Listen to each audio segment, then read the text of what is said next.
Hello, I'm Stephen Coleman, Chief of the Auburn Fire Rescue Department. On September 16, 2024, the Fire Station Building Committee toured our 2 fire stations and the 911 Communications Center located within the police department. The goal of the tours was for the committee members to see the conditions of the current facilities, specifically Station 2 located on West Street, which is the station that is being proposed to be replaced with a new fire headquarters at 10 Prospect Street, the site of the former Chuck Steakhouse. In this video, we want to focus on the conditions and current operational challenges we face at Station 2, a building that originally opened in 1951, 74 years ago, as the Randall Elementary School. This video is 45 minutes long, so if you don't have time to watch it in its entirety right now, we ask that you come back to it so you can fully understand the need of this project. Please enjoy the video. All right, so those that are not familiar with this property, this building, when it opened in the 1950s, opened as the Randall Elementary School. It served as an elementary school from the early 1950s until the mid-1980s. I believe it closed as an elementary school in either 83 or 84.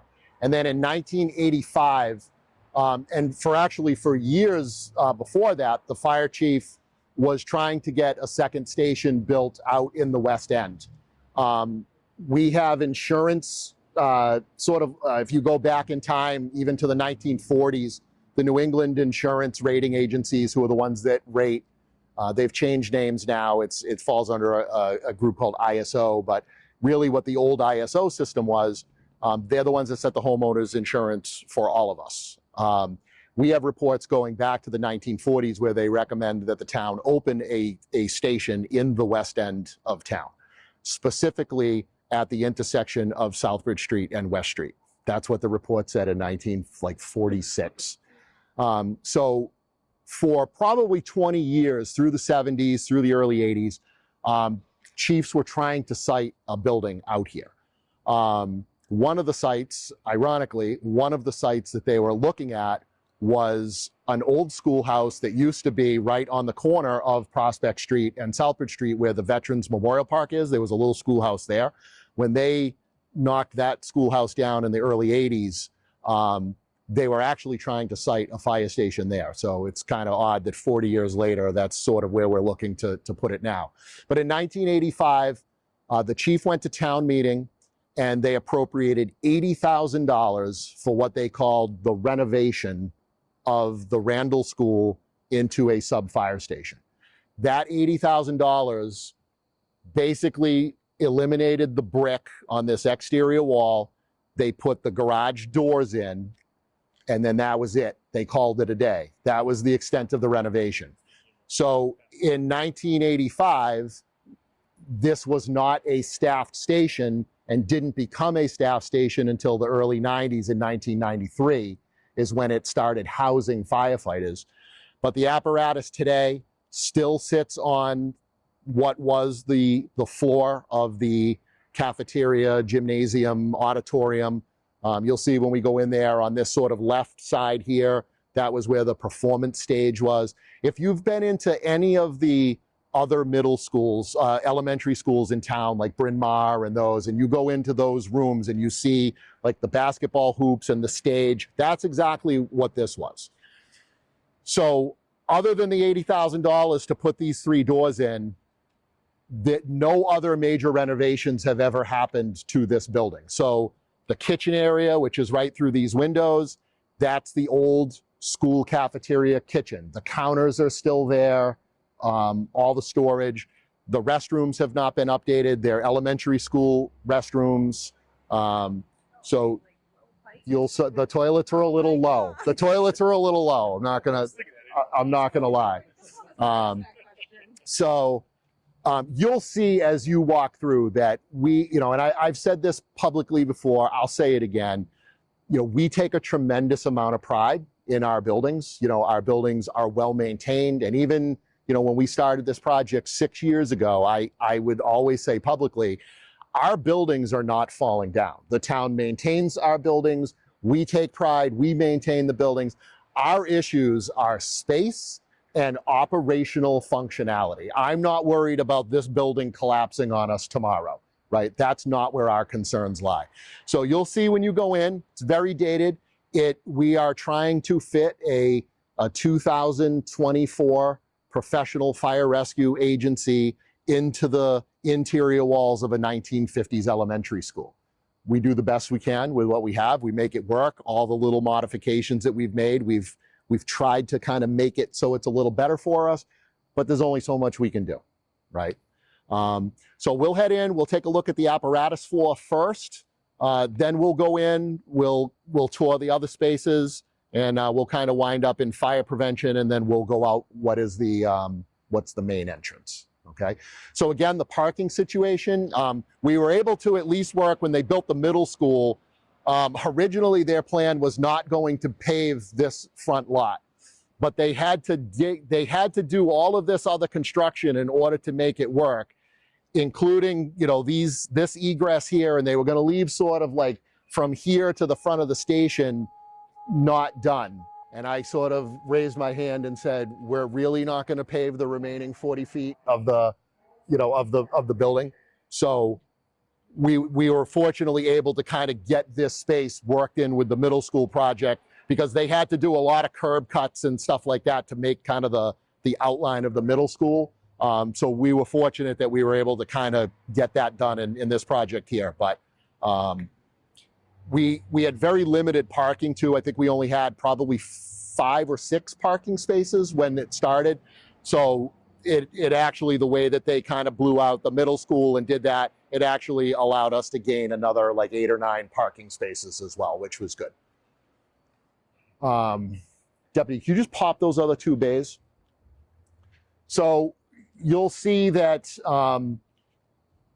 so again, this is a 3-bay station. Over a year and a half ago, or about a year and a half ago, when the fleet mechanic got moved into the fire department, got embedded into the fire department,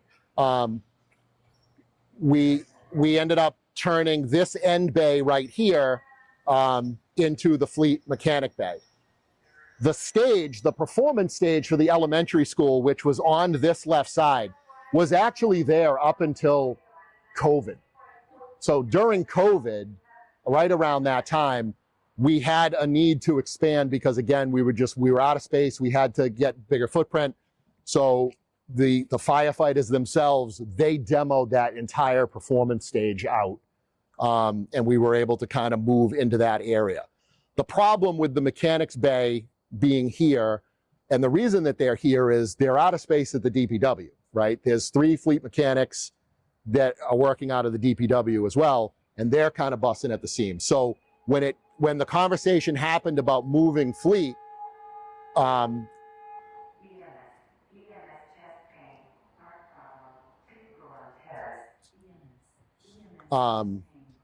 so you hear that computer aided dispatch. So that 911 center at the communication center, they send that out over the computer. It gets alerted to the station. You can kind of see the blue LED in the door. So on the inside there, blue LED lights up. The TV screens inside, it now shows a Google Street Earth image of the house that they're going to, the best route. If it's a fire call, it shows the hydrant locations on the way to that. Again, there's iPads in all of the trucks. They can sign en route, on arrival. They can do everything electronically from the iPad. It goes through the entire station. And the first time it goes out over our radio system. And then the second time it's repeated, it's just in-house.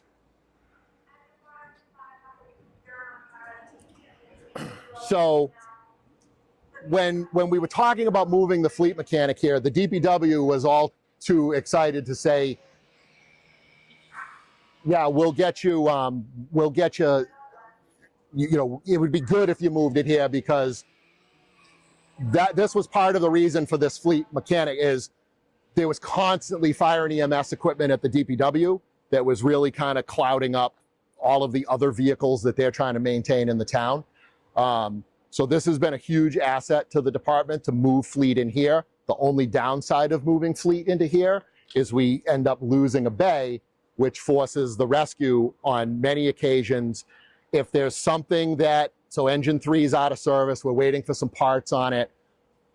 Once this is put back in service, this will go to headquarters. It'll ultimately sit where I showed you at headquarters, and then the rescue can go in here. But anytime that there's a vehicle in here that can't move out of the bay, the rescue is forced to come outside, and that's in all months. So if it's 11 degrees outside, this truck winds up outside, runs for certain hours, but there's an extension cord with a block heater that's plugged in. It's just not great. So that's the one downfall to fleet coming just at the moment, is we really don't have the space to do it, but we don't have the space really to do it anywhere in town. So, all right, so we'll come in this area here.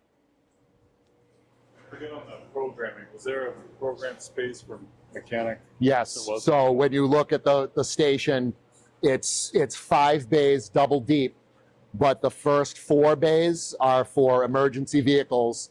The last bay is a mechanic's bay, and there's a dividing wall. You can walk through it, but there's a dividing wall in between the mechanic's bay and the other area. So one of the challenges that we have in this building is asbestos. About a month ago, the station was closed for 4 days. DEP closed the station because one day they were doing some work over in the school administration side. They were putting new windows in, and they were trying to do some electrical work. They were trying to clean some stuff up, and they turned on a blower that hadn't been turned on in a lot of years. And what it did was the hatch is actually still open there. What happened was when they turned that blower on, it actually blew that door open, and this big cloud of dust came puffing out of that, and it looked like it was snowing in here. So immediately we were like, okay, let's throw the flag on this because we don't know what's in there. We contacted the abatement company that we normally deal with. They're actually housed right here in Auburn. They came out, they did some sample testing, and it was asbestos. So the DEP closed the station for 4 days until we could get a company in here, remediate the asbestos, clean that whole area out. There was another couple of sections of pipe, because most of the pipe wrap in here, actually it was all those pipes right there that was wrapped in asbestos insulation. Some of that was falling down. So when DEP did the walk around, they ordered a bunch of things be abated before we could open the station. That's not the first time that that's the first time we've had to close the station, but it's not the first time we've had to abate asbestos within the building, because every time we need to do something to try to make a situation better, there's asbestos in whatever we're dealing with. So we have to remediate floor tiles, we got to remediate pipe wraps. So in the 20 years that I've been here, we've probably had remediation companies in here a half a dozen times, maybe 6, 8 times, remediating certain things. But this was the first time that we had to kind of take that action. So ultimately what happened was this place got locked down for 4 days, and then apparatus, everybody moved to headquarters. We had trucks parked outside. We had people, we borrowed cots from, I think, the Red Cross or something.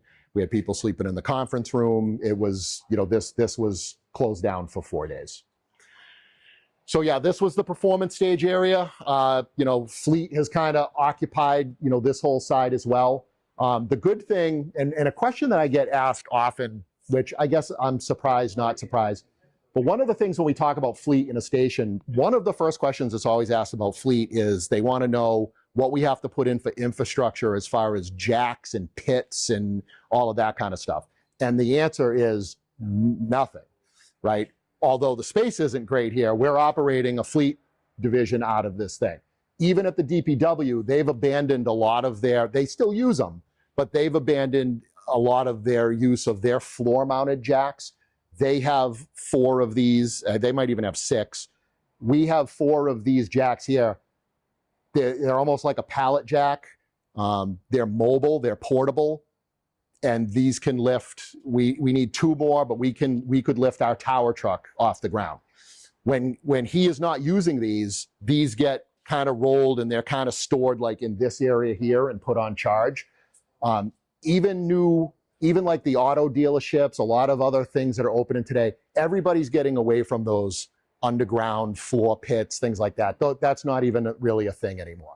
So in terms of us building out a mechanics bay or a mechanics space, it's simply, that's exactly what it is. We need a bay that's designed for not only the trucks to go in, but an adequate space where they can kind of set up shop.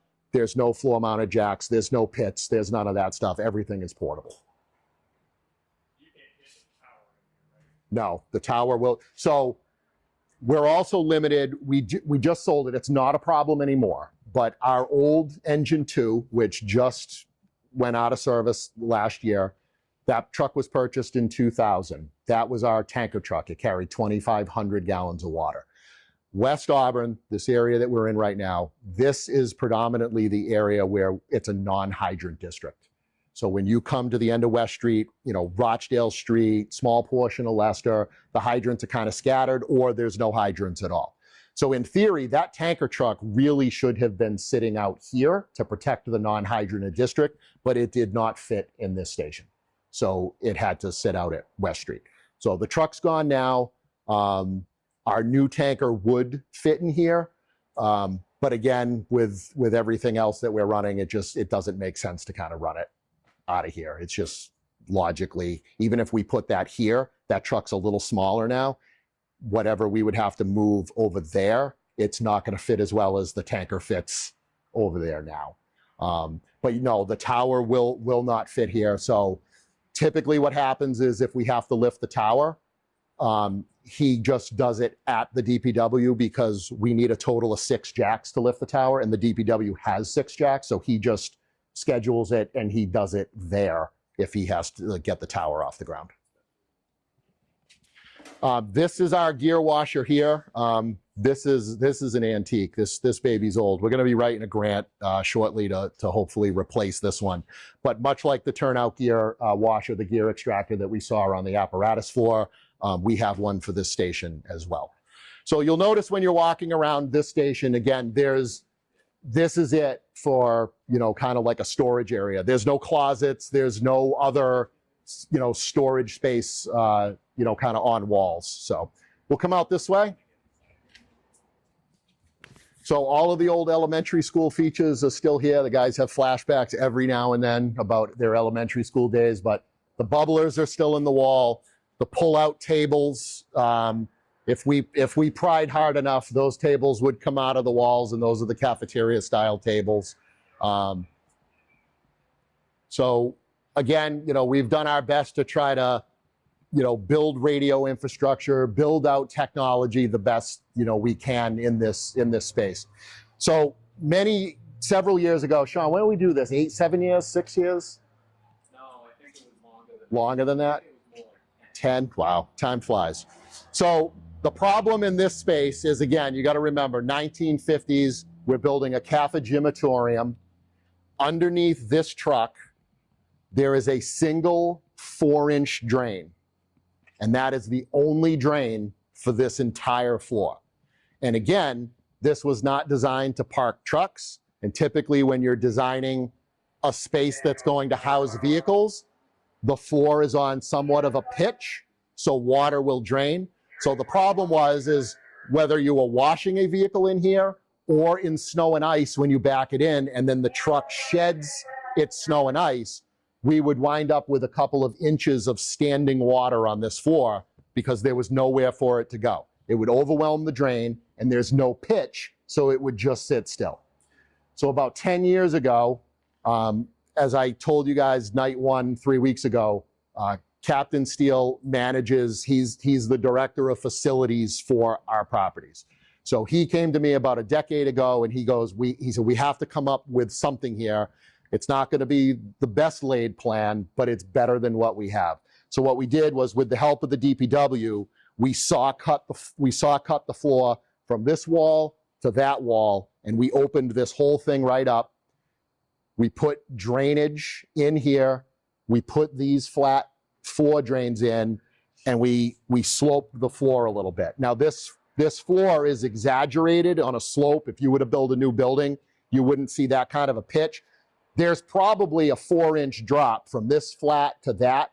And sometimes, like I've done it myself, if my stride is the right way, all of a sudden you go and it's like you're stepping into a hole. So you got to be careful.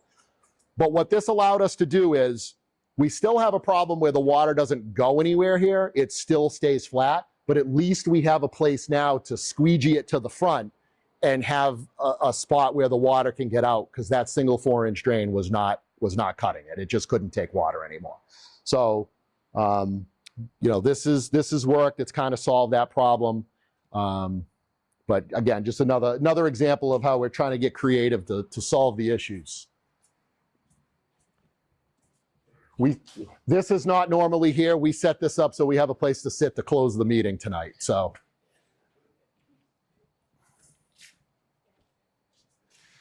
Again, you'll see in the program when we're talking about firematic areas, in new stations, things like batteries for the cardiac monitors, charging stations for portable radios and flashlights. This is not typical. This is stuff that's usually in a gear room. The gear is not even on the apparatus floor because, again, when we come back from a fire, they're mandated to wash it. But it still goes through an off-gas process, and the building will smell for a couple of days like that off-gas process.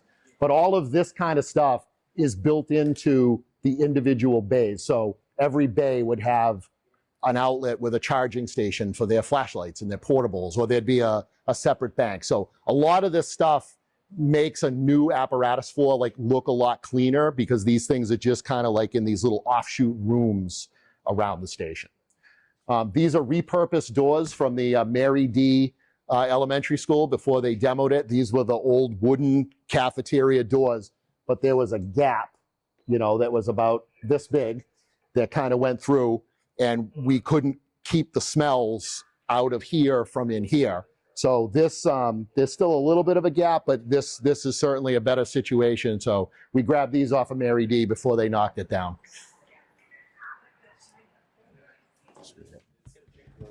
Come on in.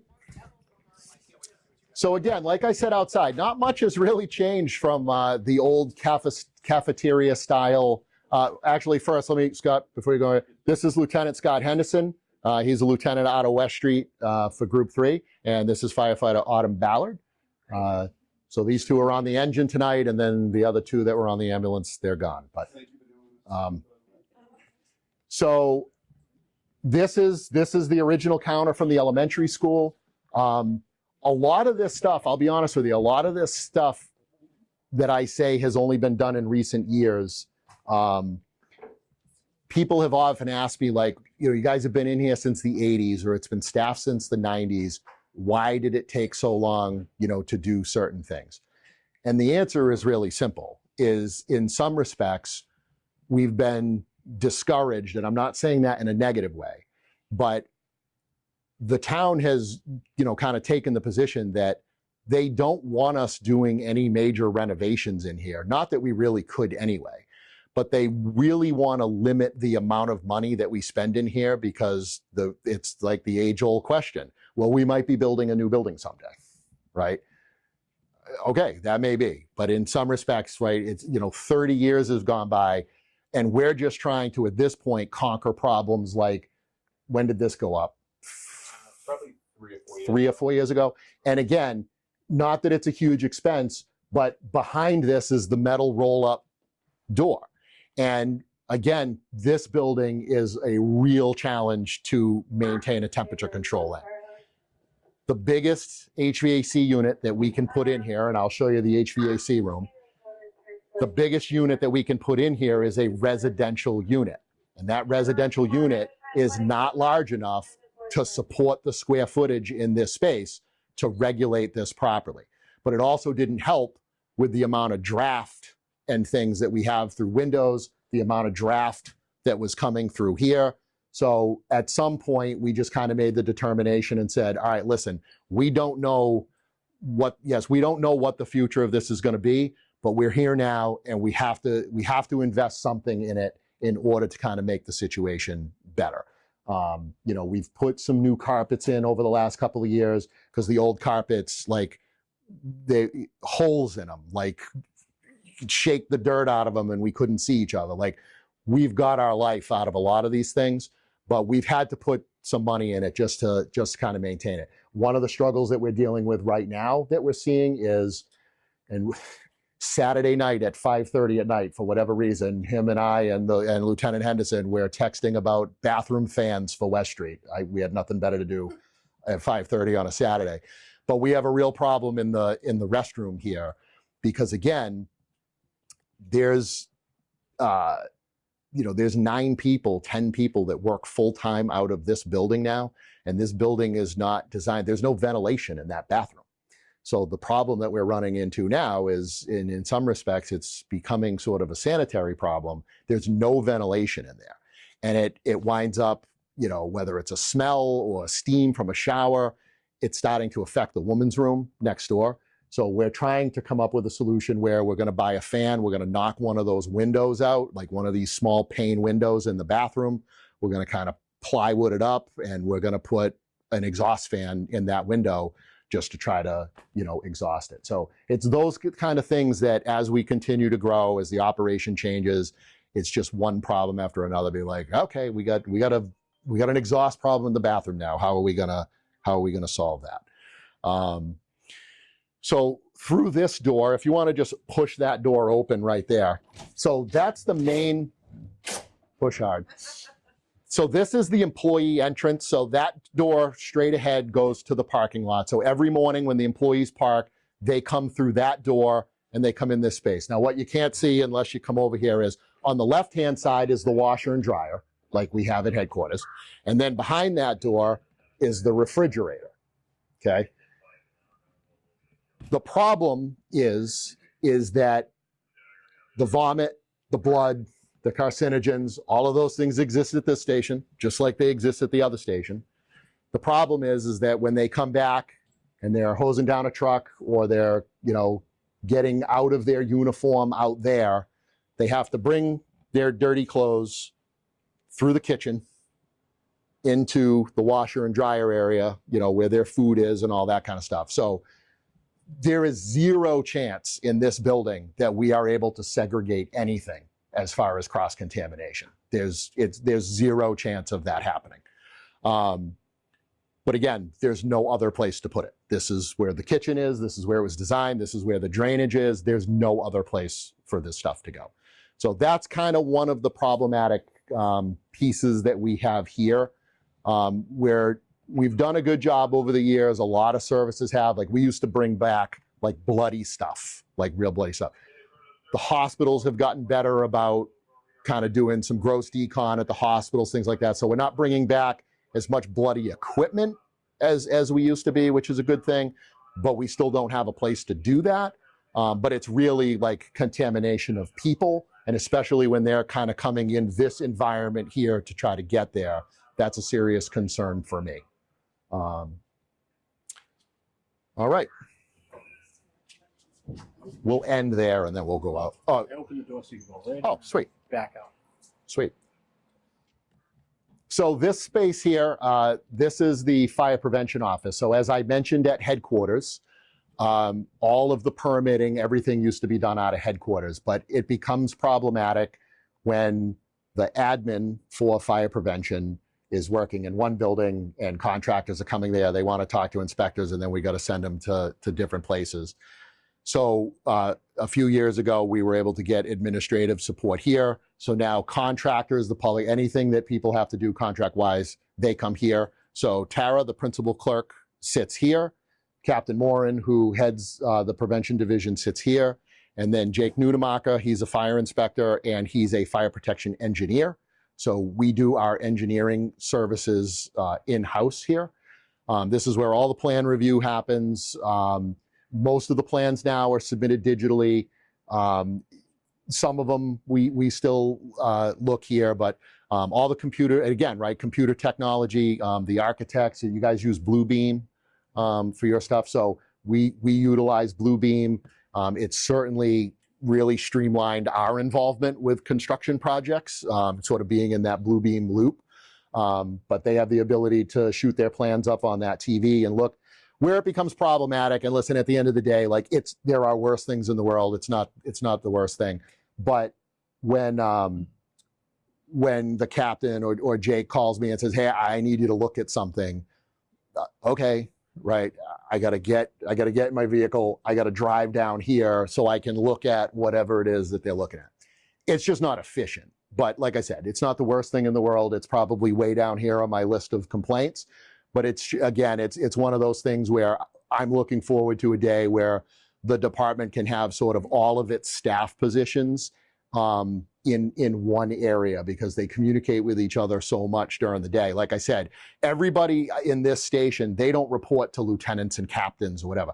Everybody that's in this building from a staff position reports to me directly. I am their direct report, and I'm not with them. So I'm looking forward to a day where hopefully we can all kind of be together. So this room was probably renovated about 5 years ago. Again, DPW facilities came in.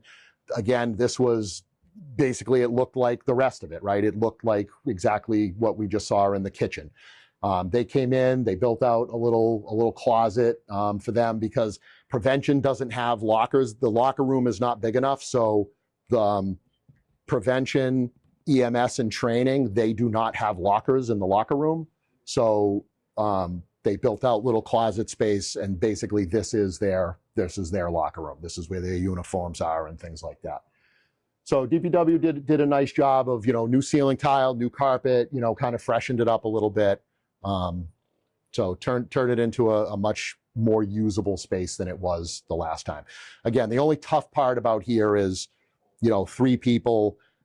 Tara's trying to handle window traffic. They're on conference calls with the state all the time about different stuff. There's a lot of activity going on for 3 people in this confined space, but it is what it is. All right, we'll head out this way. So when the public comes in, much like at headquarters, they come in here, and then they'll work with Tara at the window. So up until a couple of years ago, this was the TV sitting room.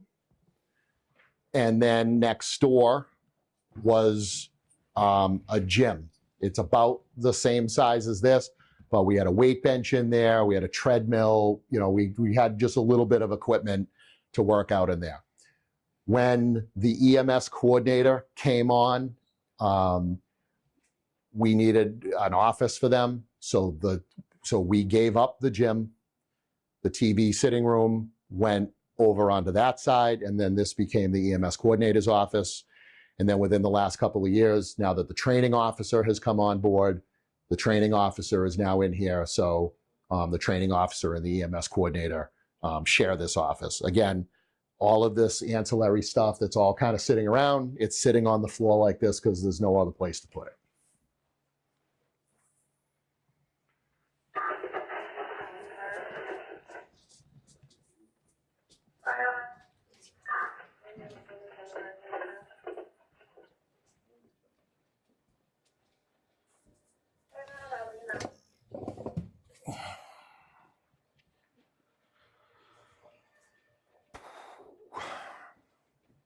So this is the new sitting area.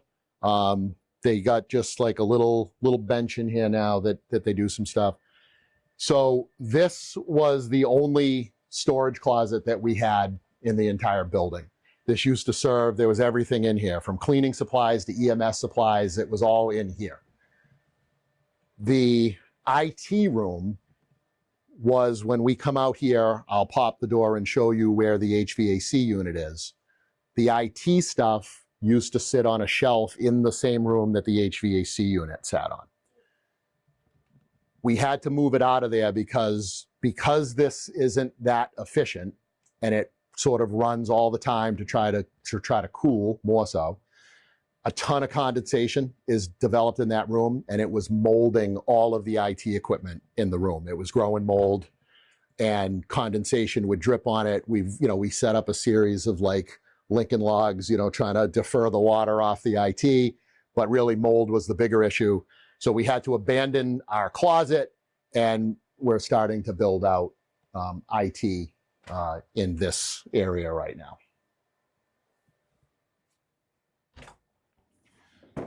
So this door right here, you know, secures in with a couple of locks. This is the HVAC for the room. This dehumidifier runs 24/7. It's piped into a drain out there, so we don't have to empty it, fortunately. But the IT equipment used to sit on this shelf right here.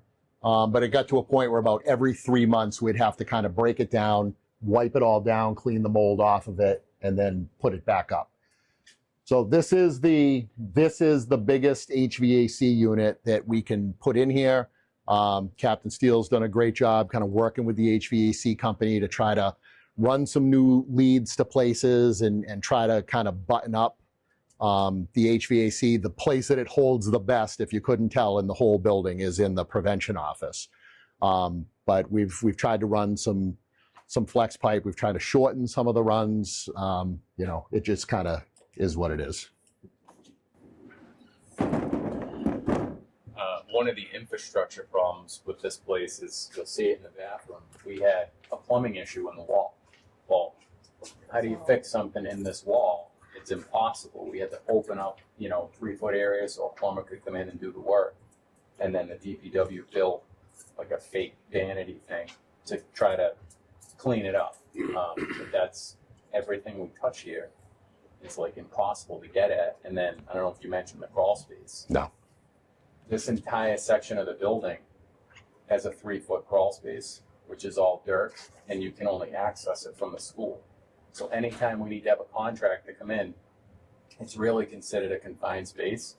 We go in a lot of the time, and they send us in with their tools. Hey, when you get in there, knock on that pipe so I know where it is. And it's like, I joke, but like, that's the reality of what it is, and we're just used to doing it, so we just do it. The worst time was when there was a raccoon in there. Joe Fahey found that. We came right back out. But again, like this, we're used to doing it, and I joke, but like you guys know, you're in the trades.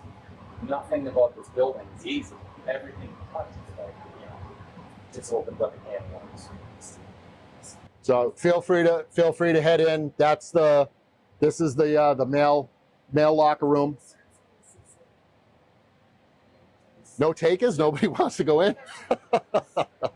Kevin's like, I'm out. In a school? Yeah. No reason they need to put me started. Yeah. Everything's like built like As we pass by, this is the female restroom, toilet, sink, and a shower. You mentioned asbestos before, there might be Yes. asbestos in the crawl space too. Oh, I'm sure there is. Yeah, there's the schools just put new windows in the administrative side, and they had to remediate all of the caulk, all of the trim, everything that was in that. They had to remediate all of that just to put the new windows in. So as I mentioned before, regulating the sort of the temperature in this building is an issue, and the other thing that we contend with a lot in this building is mold. So there's 4 bedrooms in this building. There's 3 on this back hallway here, and then there's a bedroom right here. For whatever reason, this bedroom is the one that would be most mold-ridden from condensation, just sort of all the stuff. We've had to remediate a couple of times some serious black mold conditions above the ceiling tiles right here. What's that?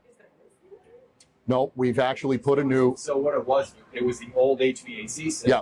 And the way it was designed and just kind of laid up there, nothing had good airflow. So like we were getting like condensation from that was traveling through, and this was the shortest route, and it wasn't moving enough air, and it just it grew and no one knew it was growing above it. Yeah. But airflow was an issue. We've reworked this whole area with the system. So Yeah. We've actually, we cut holes in the wall, and we put vents in on both sides of the wall just to try to improve the airflow in this here. And it's helped. We pop, every time I come in here and do a little management by walking around, I always pop that ceiling tile just to make sure that we're not coming back with a mold situation. So this airflow has helped a little bit. I'm going to show you the locker room on the back, but there's a little story that goes with the locker room. When I say that we're trying to figure out how to utilize every inch of this building, I mean we're trying to figure out how to utilize every inch. When you used to walk down in this area here, right here, there was this hallway continued another 6 feet, maybe up against a wall. So you'd walk into this space here, and then the door to get into the locker room faced this way, okay? As we started building out this station and this station started becoming staffed, the locker room was very, very small. So in order just to pick up a few square feet, what we did was we walled this section off, and this was all work that was done by the firefighters.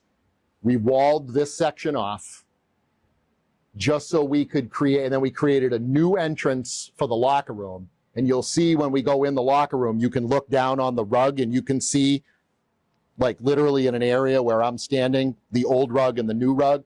We did that. So we did this project, move the entrance, so we could literally put 2 lockers, two on this wall, 2 on this wall, just to pick up additional locker space. So we're literally like got tape measures out saying, well, if we change the entrance, we can gain another, 8 square feet, right here. So 8 square feet.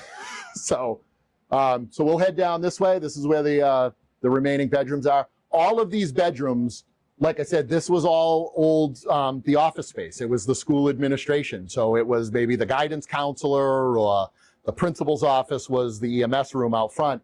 But basically, this is just the old office space from the schools that have just been abandoned, and we put beds in them.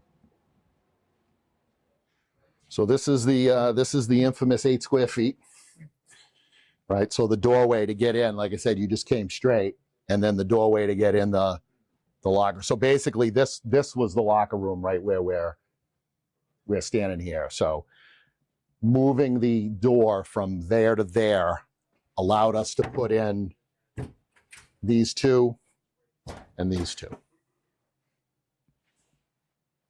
So much like the situation that we had at headquarters with the lieutenant not really having an office, there's no office space for the lieutenant out here as well. So the lieutenant's bedroom doubles as their office. So the lieutenant's desk is in their bedroom. This is their working space. But again, for obvious reasons, by department policy, the supervisors are not allowed to hold meetings. The lieutenants are not allowed to hold meetings in their office because it doubles as their bedroom. So they're in the same boat. If they need to talk to an employee, if they have, something going on, they have to try to grab an open space. They got to see if the EMS coordinator or the training is not in there. They got to kind of borrow a space. We hope that you were able to see many of the challenges that we face trying to operate a modern-day, professional fire rescue and EMS department out of the confines of a 74-year-old elementary school. This past summer, Station 2 was closed for 1 week by the Department of Environmental Protection for problems related to asbestos while it could be abated.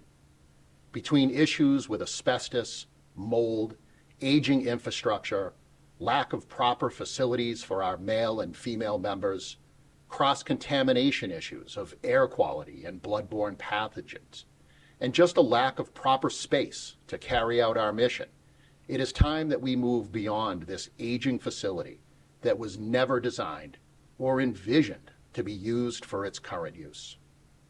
To see the full-length video of the tours, and to learn more about the proposed fire station project that will go before the voters of our community in May of 2025, please visit auburnma.gov, and under the Government section, look for the Fire Station Building Committee link. Or you can type in www.auburnma.gov/803 fire-station-building-committee. If you would like an in-person tour of the West Street Station, please contact me at 508-832-7800 to schedule a time. The Fire Station Building Committee is working extremely hard to bring a responsible project forward for the voters to consider that will satisfy the needs of the Fire Rescue Department for the next 75 years. Thank you.